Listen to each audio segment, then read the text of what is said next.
I'd say between $80,000 and $100,000. That's a superb diamond.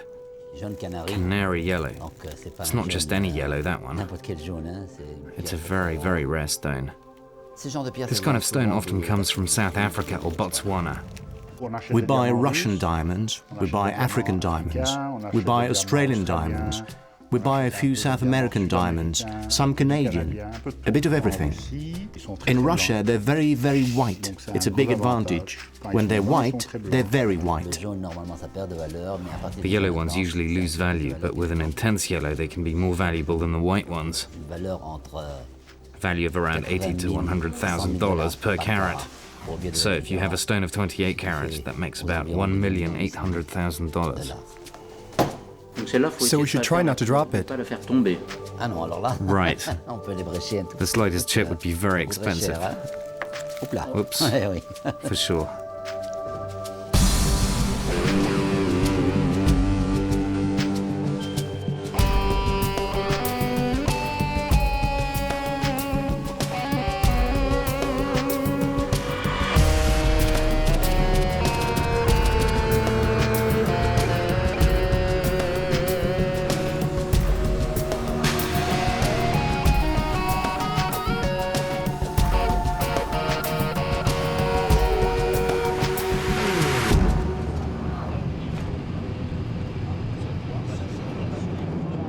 Someone said to me, "You want to see the world of diamonds?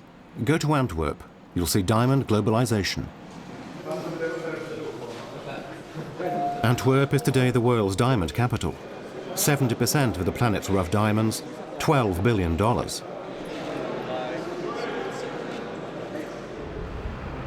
The market is essentially restricted to just 3 video-surveilled streets, with 1,500 companies and 35,000 people. The area's historic diamond workers, the Jews, now live alongside their competitors, Chinese, Russian, and above all Indian, increasingly present on the diamond market. Wars in Africa have seriously tarnished diamond's reputation and led to various international certification procedures.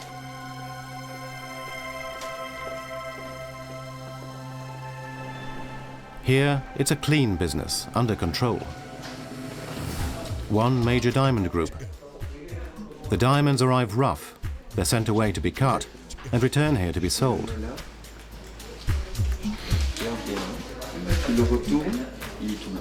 Robbie runs the group with his brothers. He specializes in small stones, the mainstay of the market. My father died in '69. He had 4 children, 4 boys, and all 4 have gone into diamonds. Now, there's a second generation, or rather a 4th generation, because my brother's children have come into the business, and sons-in-law too. It's really a family affair. In the early 1950s, the family was in Beirut, on the trade route of diamonds sent by Lebanese traders in Africa.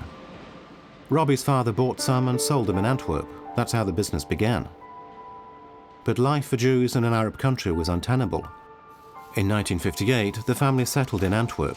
Robbie was just 2 years old. We were really traders, as they say. Merchants, Phoenicians, a bit Lebanese. We were trading in the buying and selling of cut diamonds. We weren't manufacturing, we got supplies from other manufacturers, either in Antwerp or in Israel.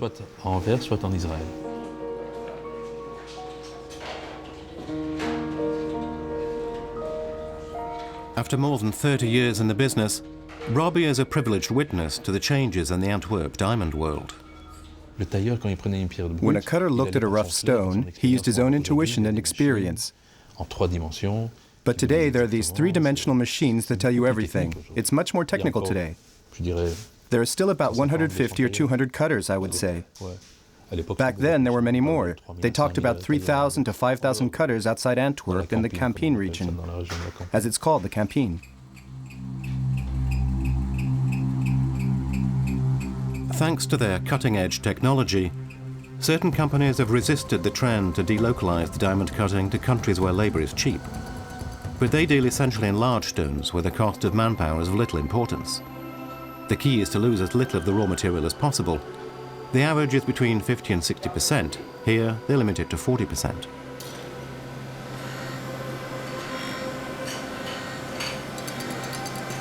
With ultra-fast, vibration-free polishing machines and laser cutting devices, the science is an art, or vice versa.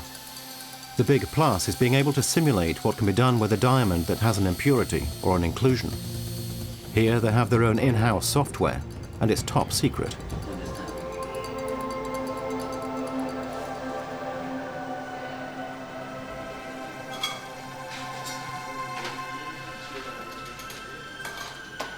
A girl's best friend, sang Marilyn, are diamonds, but not necessarily a big rock.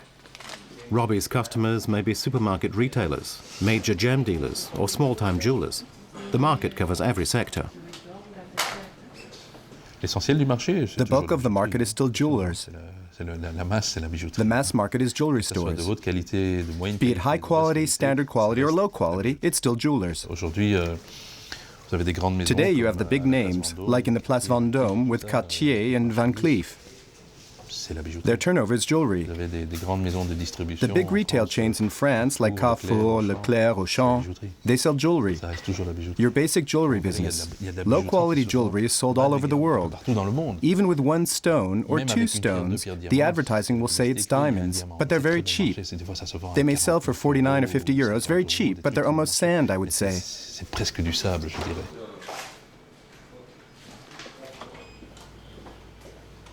When they buy rough diamonds here, they're not for manufacturing common or garden jewelry, they're for reselling.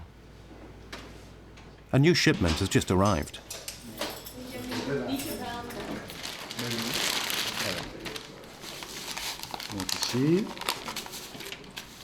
Is that rough?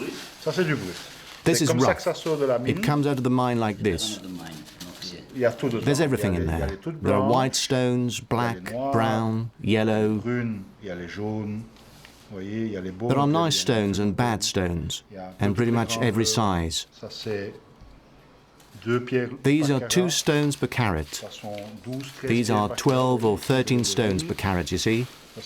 And these are smaller. It's the same material. There's about $1 million worth of merchandise, more or less. More or less? We prefer more rather than less. Do you know how much you'll sell them for?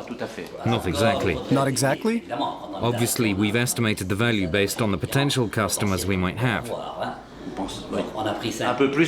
Just over $1 million. Of course, we sell them for more than $1 million. We're not doing this just because we like the mine owner's face. I've left a stone there. Finders keepers.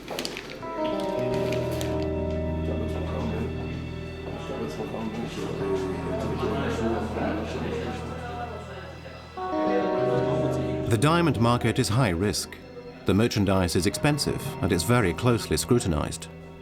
Today the buyers are Hasidic Jews and Indians from Surat, the world's cutting capital. Now markets go down and you are talking at the same price.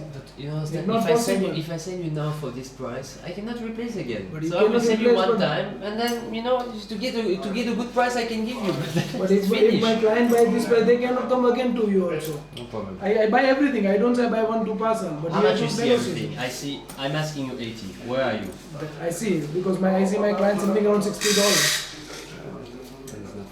$60. Something around $60. I don't say offer because don't cage me. I go up for the client. No, at $60 I cannot take you off. I don't give the offer. It's around 60. I don't say 60. I don't think I'm asking a price too far from reality. I hope they won't let the opportunity go by. The originals you saw in the bags, once they're sorted, we have merchandise which is worth practically nothing. The brown merchandise, which is worth a bit more, the white merchandise with slightly irregular models, which are naturally worth still more, and other white merchandise with nice round white stones. Worth more again? Worth more again. There are other models to be sawn which are generally not for the Indians, but which are generally for Chinese customers or for ourselves, for our manufacturing requirements. We mainly concentrate on the cheaper merchandise, the markets where there's only one stone to cut. So there's an average price. This is merchandise which isn't worth more than $10, and this is merchandise that can reach $150. So we present an average price. We might offer the stones at $150. After that, we see if they reach that price or not.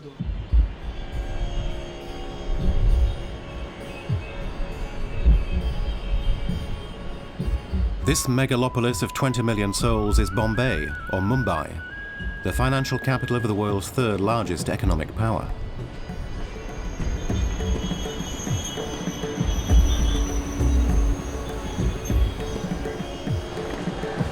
In these suitcases, diamonds arrive from around the world. India has today cornered the cutting market, dealing with more than 3/4 of all diamonds. The cutting takes place in Surat further north, but the business centre is here in Mumbai. Here it's only trading. All the shipments of rough diamonds come from Belgium or Africa or Russia, wherever.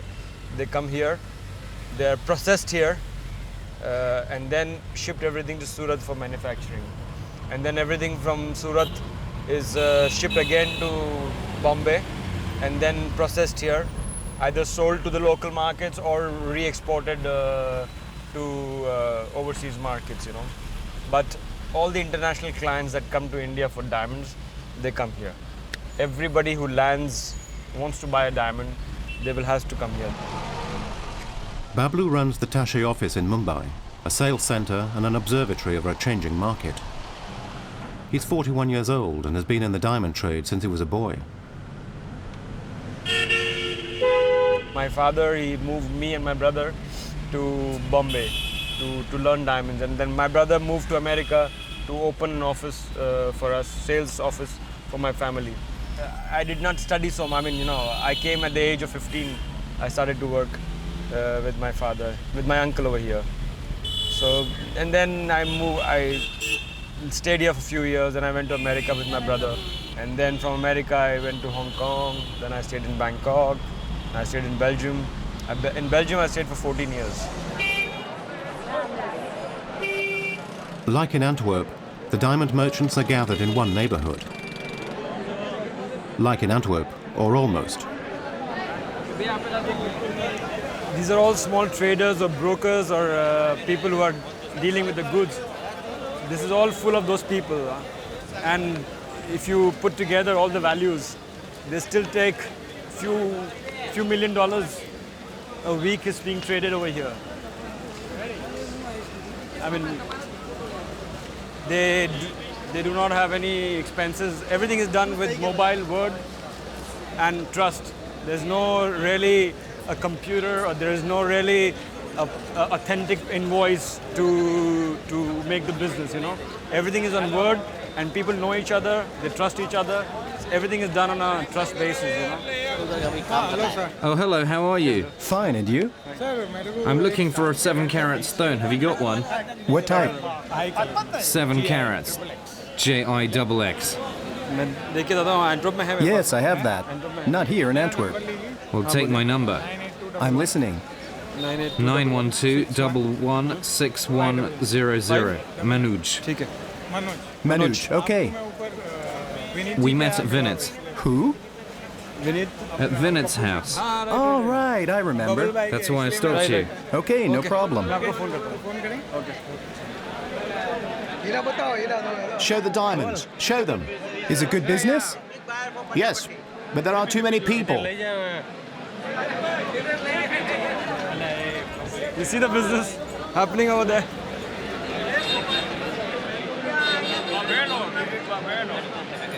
Business is done in the street and preparation in the office. Although the term office is relative.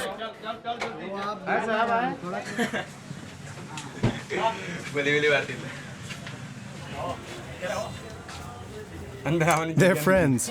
I'll vouch for them. So they're just doing a trading over here. Small trading office in this, 6 people inside. And there is like There's one behind you. there's one here behind you, also same size. There is one here. There is one here on this side, and there's one on that side. So in this space, there are six of them. This small place, it's $500 a month. I am broker. Okay.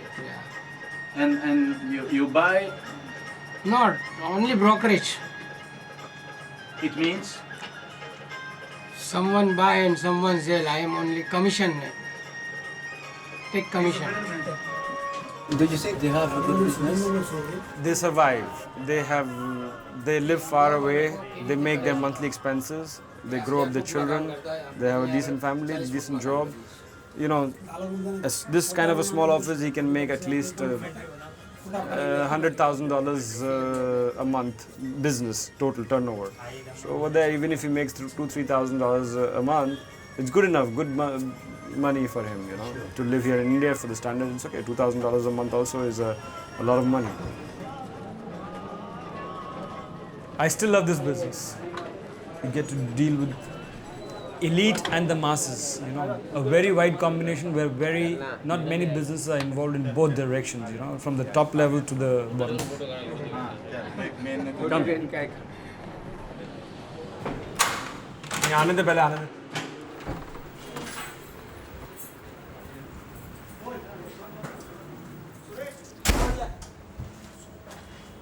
In India, with 1 billion inhabitants, the mass market is gigantic, largely due to the marriage culture, engagements, weddings and the like.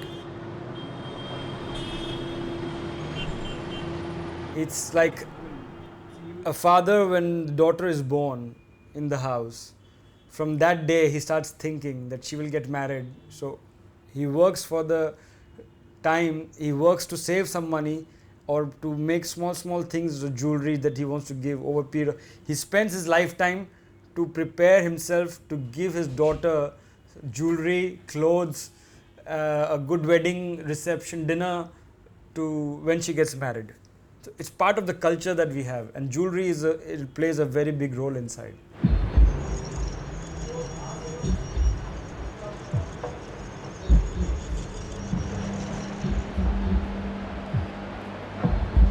It's dawn at Mumbai Central Station, the beginning of the monsoon season, and families have come to take shelter. With Bablu back at work, my guide now is his cousin Mehul, aged 25, like a fish in water in the diamond business. He too started at an early age. Trained in situ, he finally joined his brother, for whom he is now acting as sales manager. In Mumbai, as in Antwerp, the family is important.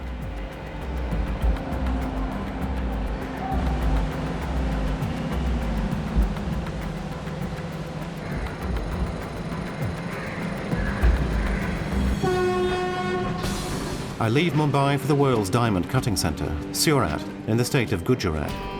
Why here? Labour is abundant and cheap, and the local government has favoured the business through various measures.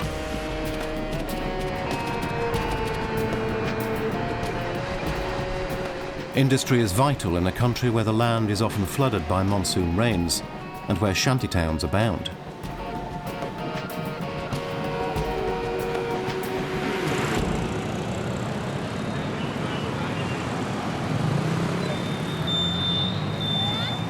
Unbelievable as it sounds, there are 2,000 diamond cutting works in Surat. This is one of them, and here's the managing director.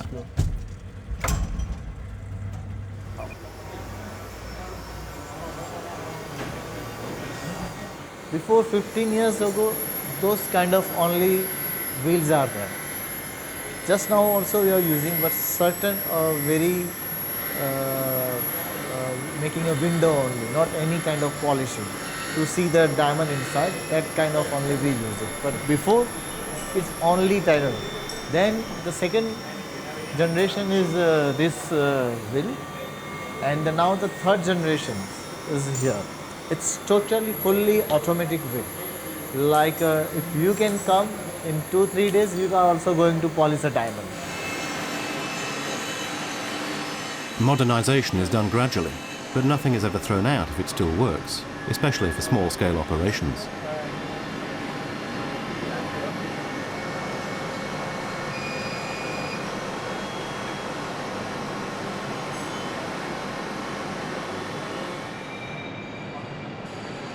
I next visit one of Surat's more modern cutting works. It's clean and air-conditioned. Workers' overalls are replaced by an executive look. The atmosphere is American, and computers are everywhere.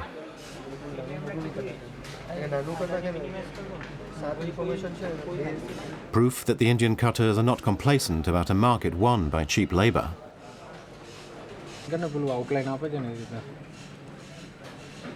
Technology is also used for quality control. I'm shown a diamond that has come back from a cutter. There are two stones, one expensive, one cheaper. A cutter hoping to make a profit can sometimes replace the smaller stone with the waste of a lesser diamond. It happens, but here the guilty party can easily be found. A barcode accompanies each stone.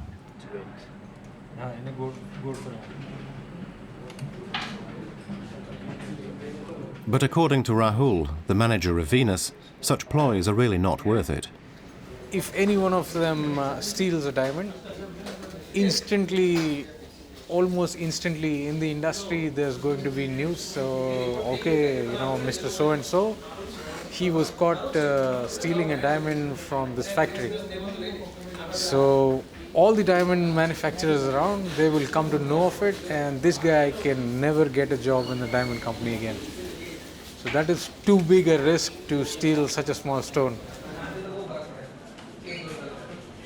He adds that people are well paid here, which limits temptations. $800 to $1,000 a month, more than twice the average. I'd like to believe him. But what about the cheap labor that has led to considerable offshoring? In the heart of the world's third largest economy, diamond cutting is not their only ambition. We've had this discussion a lot of times with our boss, and he has this dream to see Surat becoming the largest trading center also, along with being the largest manufacturing center of diamonds.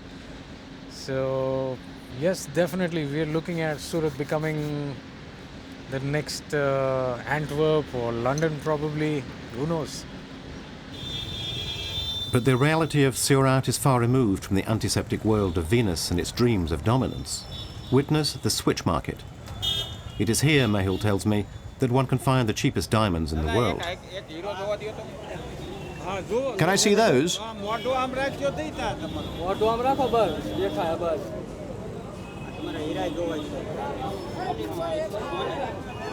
Good diamonds?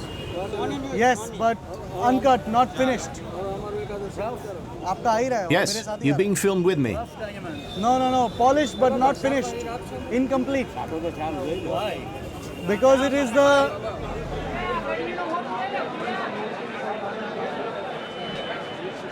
With pieces of diamonds switched in cutting workshops, 2,000 suppliers and 10,000 people a day, it's a market for tolerated theft, with numbered places. But of course, there are no authenticity certificates, and we're a long way from the international agreements that regulate the diamond industry in order to avoid trade being infected by African blood diamonds.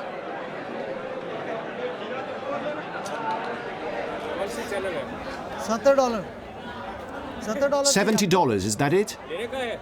It's top quality. $70. He is selling them for $70. 77. Hang on, I'll calculate it.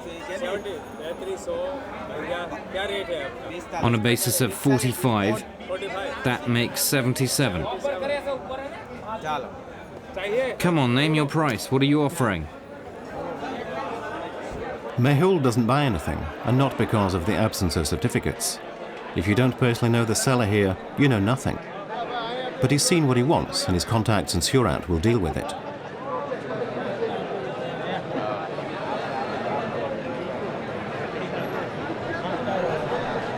From where the stones are coming?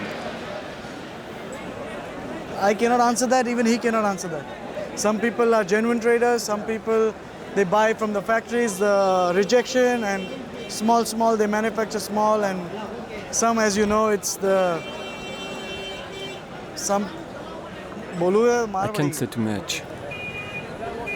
Otherwise, we're in trouble. Later, I'm told that everything goes on here. Theft and smuggling, no doubt some war diamonds. Everything that defies official trade practices. This man works in a whole other world. Every month, he visits De Beers in London for a site. The syndicate, what we call the syndicate, which is in fact De Beers, and we call them the syndicate because they controlled 80% of worldwide production. They're going to present the merchandise they want to sell to us. And so, we're going to see what's been selected this month, and what the prices are like, if it's worth buying or not.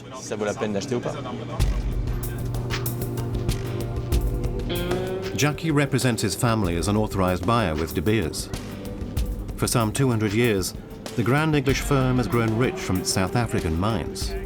It now faces stiff competition, notably from the Russians, but remains the world's leading mining company, $10 million worth of rough diamonds per year. Its prestigious position enables it to continue its traditional selling methods.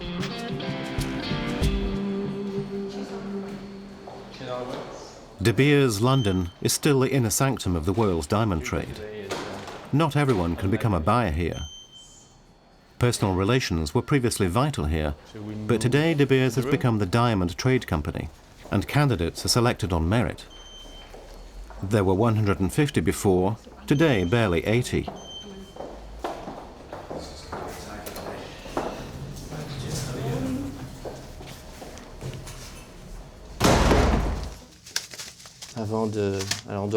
We have to put them in order, obviously. Everything's a bit mixed up.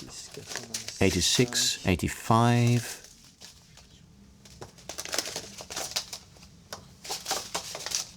There.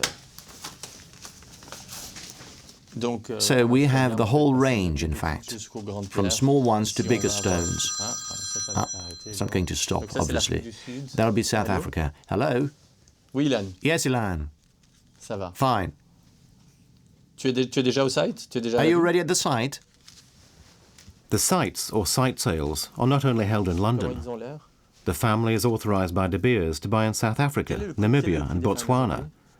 As the sites take place simultaneously, they need to coordinate their purchases. No, they were a bit under 1,700. Yes, below 1,700. They've gone up to 1,732. OK, well, get at least half a box full and then concentrate on the 5 to 10s and the 10 to 15s. A site sale involves a whole day of examining diamonds. By evaluating what potential a certain diamond can offer, one can estimate a sale price, and therefore the price to pay to buy it.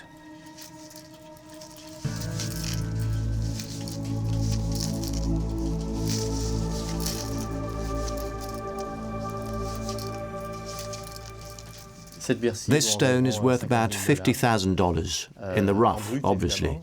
And it'll give 2 stones, which we'd hope to sell together for more than $50,000. If we look at this lot here, the big stones that are here, that's $1 million.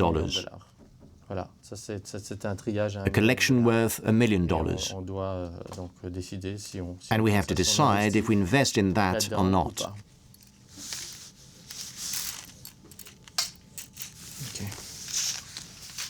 It's impossible to say if the site is good or not at this stage. It's only at the end of the day that we'll know what we want to buy, what's good and what's too expensive. One age-old rule imposed by the De Beers syndicate has not changed. The prices are non-negotiable. But in recent years, the system has become more flexible.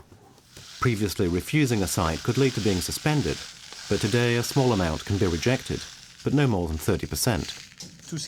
Everything that's been presented today, which means what we ask for in advance and what we ask for afterwards, is in these sachets here and these boxes, some of which we haven't opened. There's about $10 million on the table. In 2008, the sites were worth $6 billion of diamonds. The De Beers authorized buyers are not complaining. The system ensures a regular supply. They can plan their production schedules and satisfy their jeweler customers, who also benefit from regular and pertinent deliveries. The De Beers company has a rosy future, and has successfully stabilized its dominant position. Who said that capitalism liked competition?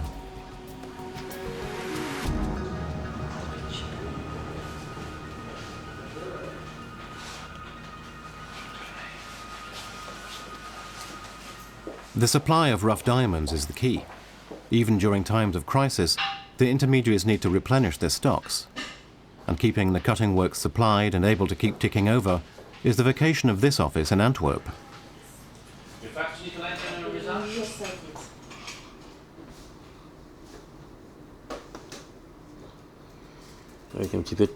We have to be careful because there's a sort of rainbow inside.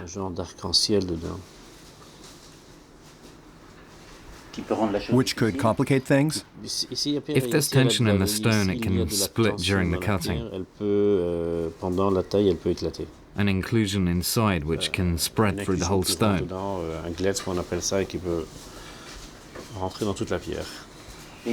And what happens when a stone splits? We cry. There's nothing to be done. You can make two stones? If it's possible, yes, but generally the stone's almost worthless. There can't be many broken stones. Raymond's turnover here is some $200 million. He too is an authorized beers buyer, a site holder. Raymond is in charge of the Antwerp office of Cristal, a huge diamond cutting concern based in Smolensk in Russia.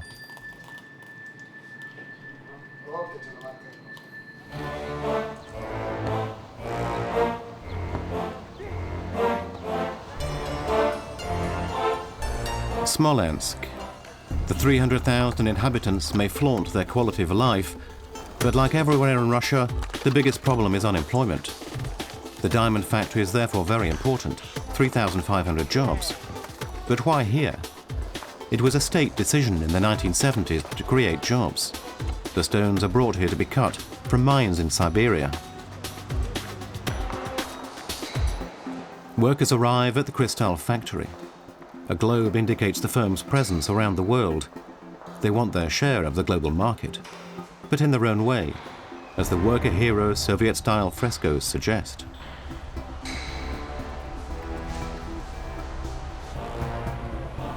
Cristal is just a dream. It's very prestigious. It's very interesting. I'm lucky. Some families, and mother and father and their children, working here for a long time. It's very interesting. Alla is 24. She works on the internal magazine for this archetypal Russian factory, a marriage of heavy machinery and working-class aristocracy.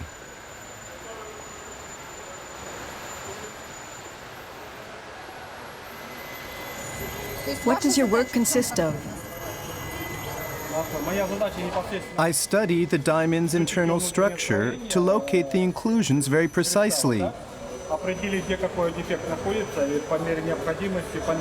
So I determine the value of the diamond, and I decide where it goes, either for industry or jewelry. Are these the stones you usually work with? No. We work with stones of more than 5 carats. But these are only 340, a lesser caliber. And usually? Usually, they're between 5 and 10. They're usually bigger. Yes. The rule here is generally not to say very much, so I'm surprised to overhear a conversation between Alla and a cutter who is complaining about the quality of the stones he's working on. Basically, everything's going downhill. We usually receive diamonds with a rough mass of more than 5 carats. We can say that stones of 3 carats represent raw material of bad quality. You see this stone? They're asking me to work with that.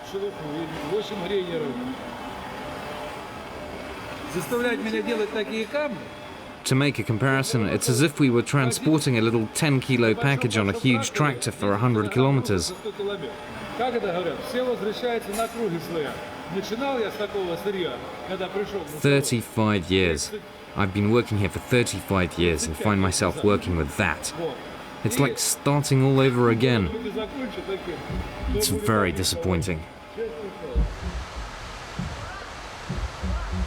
His story symbolizes the history of Russian diamonds, as told to me later off the record.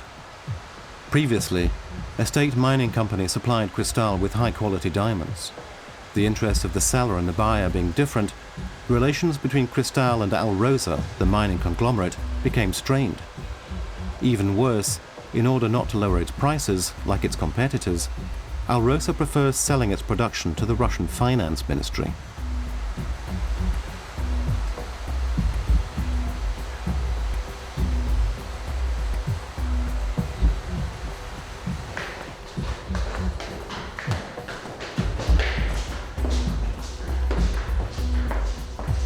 Diamonds from the world's second biggest mining company no longer come to Smolensk. Rather than providing jobs here, the Russian dream now is perhaps to become the world's #1 diamond producer.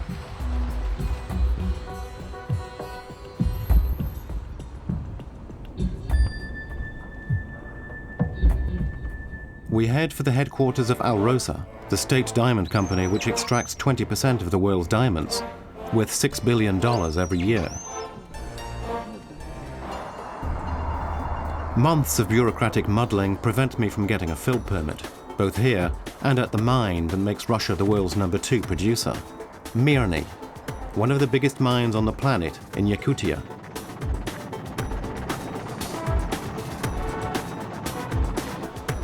The crisis here has led to social unrest and the creation of a miners' union. Its leader was arrested and imprisoned for a clearly imaginary drug offense. The Russian authorities still refuse to open the doors here.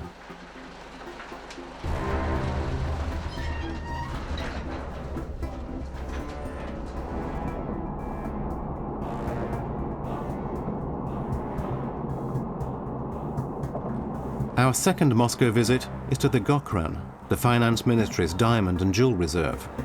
Here too, it's forbidden to film. Here lie the stocks that the state continues to buy from Alrosa. $3 billion, $6 billion or more, waiting no doubt for prices to rise before being put on the market.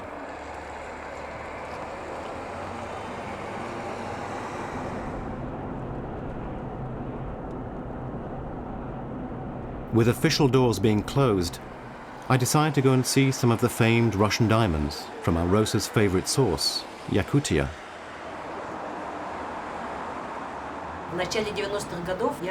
During the 90s, I was vice president of the company that set up diamond cutting works. We created 16 such companies in Yakutia. After that, I went to work in Moscow with the president of Alrosa. It was at that time that I set up my own business. The jewelry business in Russia, and specifically in Moscow, is very difficult. Very difficult and very expensive. Svetlana is Yakut, and certainly looks it. She has a store called Yakut Diamonds in a Moscow shopping center. Her marketing technique is original. Customers choose the diamond and the jewelry it will be set in separately.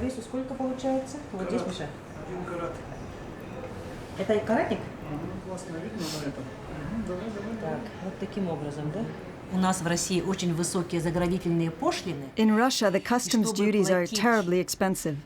In order to pay less taxes, I only buy from abroad the settings without stones, quite cheaply, $200 or $300. The diamonds cost between $8,000 and $10,000. So as I pay the official taxes only on the settings, after the assembly, I have a final product that makes a good profit.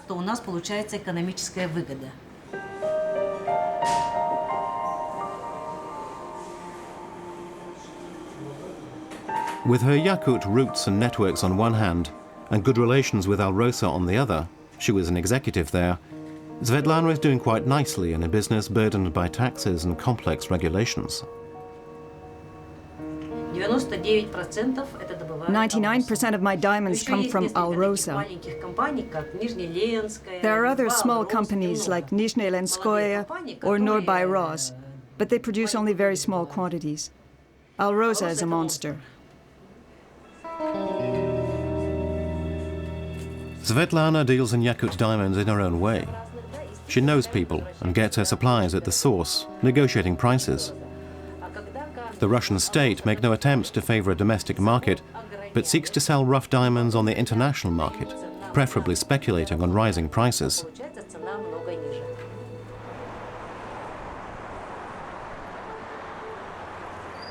A few blocks away, we see a rather different, more affluent Moscow. This former state store from Soviet days has been revamped and now belongs to a chain of jewelry shops. The managing director is Sergei, 50-something, with a degree in international law and economy. The cost of the ring is 3,350,000 rubles. It means more than $100,000. I ask him if it's possible to deal in diamonds in Russia in a completely legal manner. If you don't import anything, it is possible. It is possible. I don't import anything because I know. But if you import, it's almost. You different about it. I think so. I think so. Maybe I'm wrong. Maybe I'm wrong. But the system is not transparent. That evening, I'm told about the Altin affair, a well-known chain of jewelers which was offering considerable discounts. All its managers have just been arrested and risk heavy penalties for fraud and smuggling. The next day, in the outskirts of Moscow, Svetlana is presenting her wares at a trade show. She comments on the Altin affair. What's happened with Altin doesn't surprise me. Everyone knew they were smuggling. There are many similar cases in Moscow. I've come across this kind of situation myself. The Secret Service came to check on me, causing a great commotion and disturbance. It cost me a lot of money in bribes, but it was all sorted out. In Russia, there are a lot of people who break the law.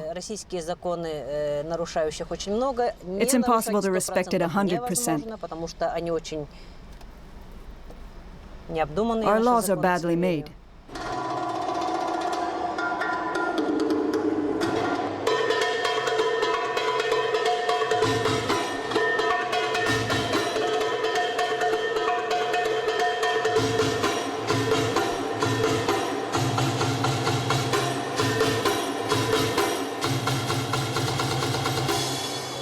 Do you have any silver jewelry?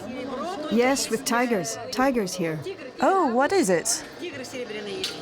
Next year is the year of the tiger, madam, so it's very important to have jewelry with tigers. There are brooches and bracelets.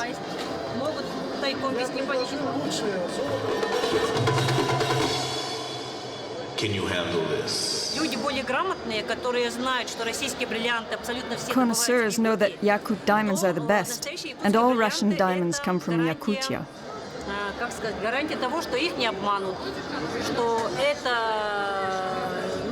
Our diamonds are not the object of odd beliefs. They are pure, they don't contain any negative energy. Do you know why they are pure?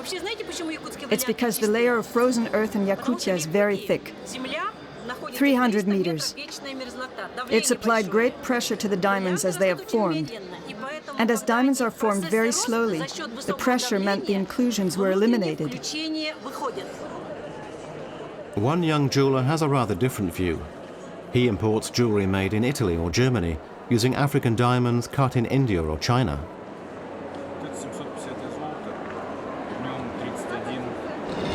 We had perfect diamonds, but in time of Soviet Union, and now the Russia tried to maintain they maintain this opinion about the Russian diamonds. So, you know, it's just like a Russian vodka. Well, the Finland vodka is also not worse than Russian, but that it's the stereotype of the people that the Russian vodka is the best vodka in the world. Well, Alrosa, of course, they will say that Russian diamonds is the best diamond in the world. We prefer to use, well, African diamonds. And so we head for Africa, to Botswana, a democracy with an original mixed economy, a 50-50 deal with De Beers, with the priority set on profits in terms of employment opportunities.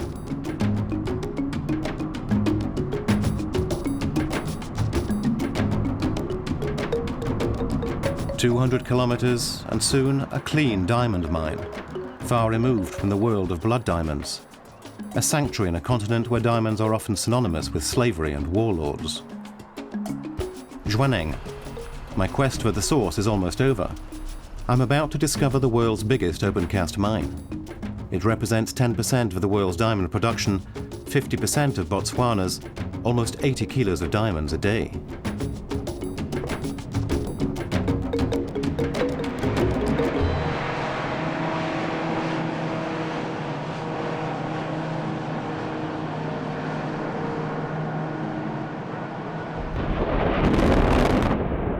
Everything starts with the mining. Like in Siberia, explosive charges blow up the kimberlite, the semi-decomposed volcanic rock which contains the diamonds. Since mining began here in 1982, successive explosions have carved out a truly immense crater. The whole operation is directed from the control tower by mining engineers like 32-year-old Segolam. A graduate of Botswana University, he's been at Jwaneng for 4 years. Like most people here, he has a comfortable salary for Botswana, almost $2,000 a month.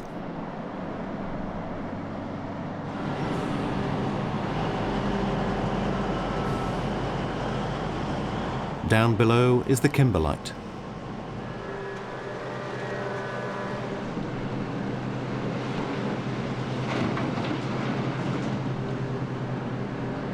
Are the drivers aware that they're driving over diamonds?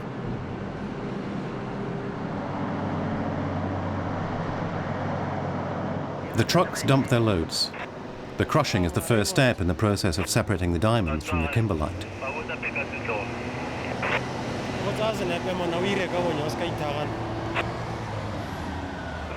always going on like this for 24 hours. We never stop our operation. Every day for 24 hours, all the year round. Until when? Until the end of the life of the mine.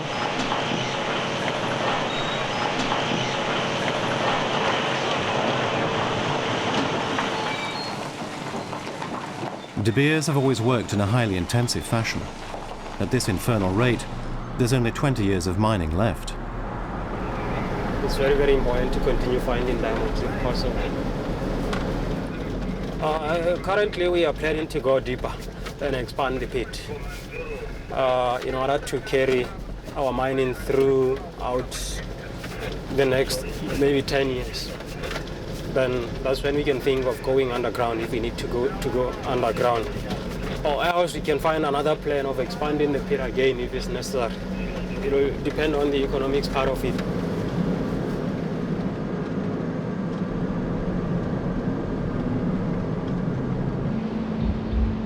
Further along, it's as if a huge factory is operating by itself.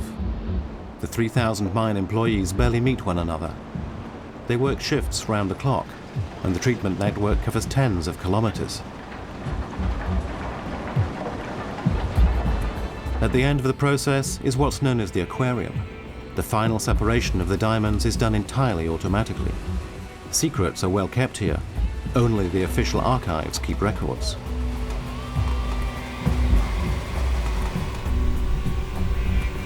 Like a pipeline running through a desert, a conveyor belt carries away the waste. The crushed rubble shines, and I ask George, the process engineer, if I might find diamonds among the kimberlite dust and dirt.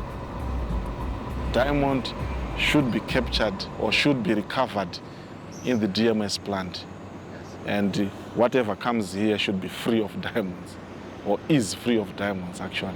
But Yeah. if I go there, maybe if I am lucky, I will find a small diamond. No? Yeah, if you are lucky. Yeah, well, if you are so lucky that when a diamond was missed in the DMS and by chance you are standing there and you pick it, yeah. But it will be 1 in a million time. It wouldn't. It's not something that really you'd expect to happen. It's not. It shouldn't happen that way anyway. Because, well, in the DMS we've got so many other systems that tries to make sure that we don't lose diamonds. Yeah. If there are diamonds as a metallurgist, I lose my job because diamonds should not come here. Yeah.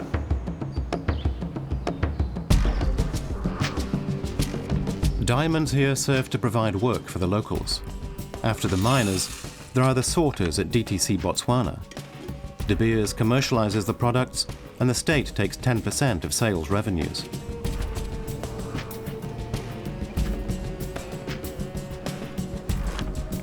Diamonds represent 35% of the country's GDP and 70% of its currency reserves. But there is no market here. Botswana's diamonds are not destined for its inhabitants. They're heading elsewhere. For example, to this middle-class shopping centre in London, where De Beers have opened a store, and where in just 22 seconds, the secrets of a glittering diamond are revealed to the public.